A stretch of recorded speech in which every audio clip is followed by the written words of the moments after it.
Thanks, Pastor Eddie. Good morning, everybody. So I'm James. For those of you who don't know me, I'm known as maybe the Chick-fil-A guy. But you know what? I'm just a regular guy.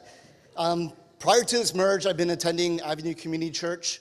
I guess a lot of my adulthood, and that's where we started kind of like thinking about the inception of this merge of happening. So I just wanted to. Sorry, my emotions are high because of the Canada game, the U.S. game. I need to look at my notes, follow my notes, and figure this out.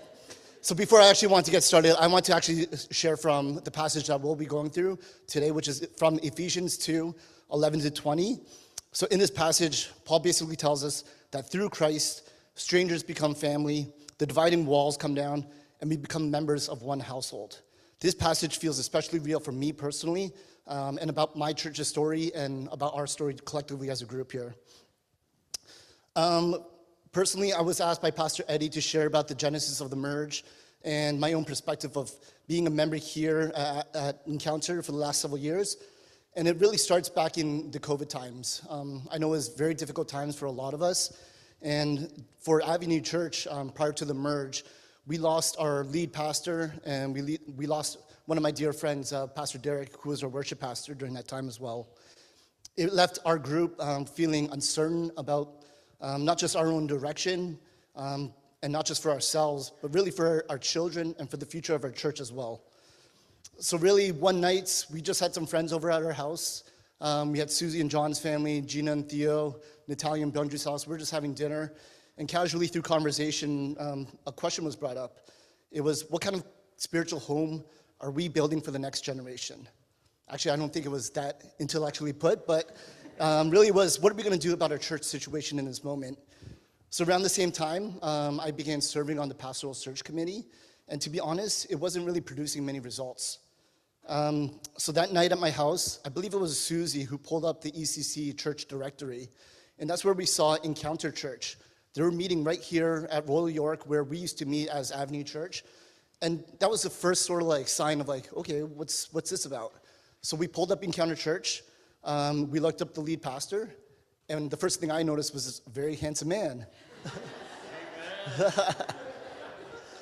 From there, Byungju, who was also at our house, he also had a past relationship with Pastor Eddie back at Westside Church, I believe. And so from there, we decided, let's listen to one of his sermons, see how he could fit maybe into our story at Avenue. So we all listened to one of his sermons. We thought it was great. And we eventually started building up conversations with our founding pastor, John Cho, in the past. And then we also brought it up to our leadership team as well. Before anything officially happened, though, we decided that we want to send a spy over here. He was a terrible spy because he visited Encounter, and then he never came back to our church. So soon, by the grace of God, discussions began to grow, and Apostle Merge was about to happen. And that's when my family, Laura and I, and our kids, we decided to up and leave. So we've been on this journey with Chick-fil-A. I've been living in the United States for close to a year and a half. So before everyone even had these wonderful moments of meeting each other, all this celebration of this merge, Laura and I were on the road. And God took our family all throughout the United States. Laura took a leave from work for a little bit, and she was a stay-at-hotel mom.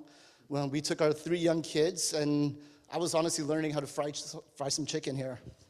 It was honestly hard at times. We felt disconnected from home while we were on the road, and from the church merge, to be honest.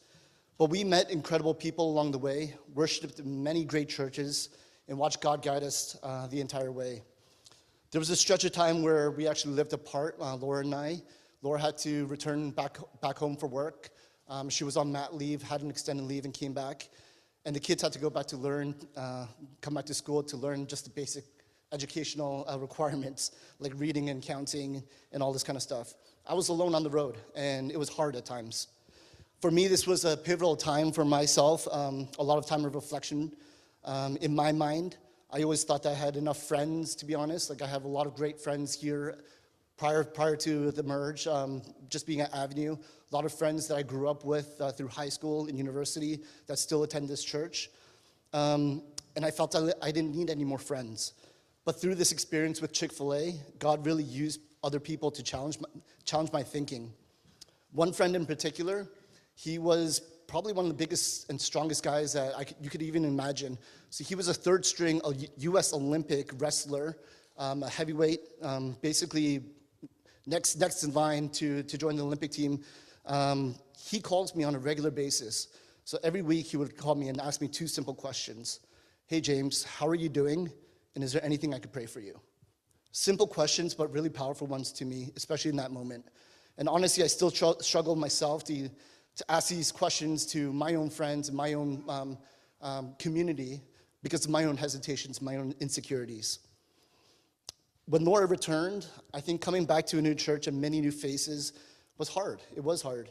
She was solo parenting the kids. Relationships already seemed to be formed after the merge. But as she continued coming week to week, she felt the love and care of this particular community. For that, I just want to say thank you to Encounter. Thank you to all the individuals that really took care of Laura and our kids, especially the ones down in the Sunday school room. Truthfully, when I came back, I kind of felt the same way too. I realized the barrier wasn't really the church, though. It was my own willingness to invite people into my own life, like I had mentioned. At Chick-fil-A, we often say, this is only Chick-fil-A-ism that I'll share, but people often come for the food and stay for the hospitality and for the environment. Similarly, in church, I believe that a lot of people come for the pastor, for the speaker, but really they stay for the community. And what's incredible is instead of splitting like a lot of Toronto churches that we are accustomed to knowing, we did the opposite. We did the unconventional thing and merged, which I think is amazing. Almost like a Megazord. I don't know if anybody watches Power Rangers. I think what Ephesians is describing and what Pastor Eddie is about to share, it's not separate groups sharing a building, but really one household built together. I wanted to leave us with a challenge. The challenge is this. Let's not wait for special programs or leaders to create a community. Let's be the one who starts asking the important questions. How are you doing, and how can I pray for you? How can I pray for the church? Because for me, a church becomes a family when strangers choose to care for each other. So unfortunately, I'll be leaving pretty much in the summer again.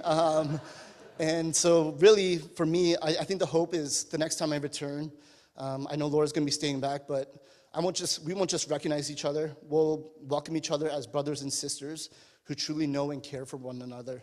And as one body, not seen as four separate communities, but as one community. Thank you, guys.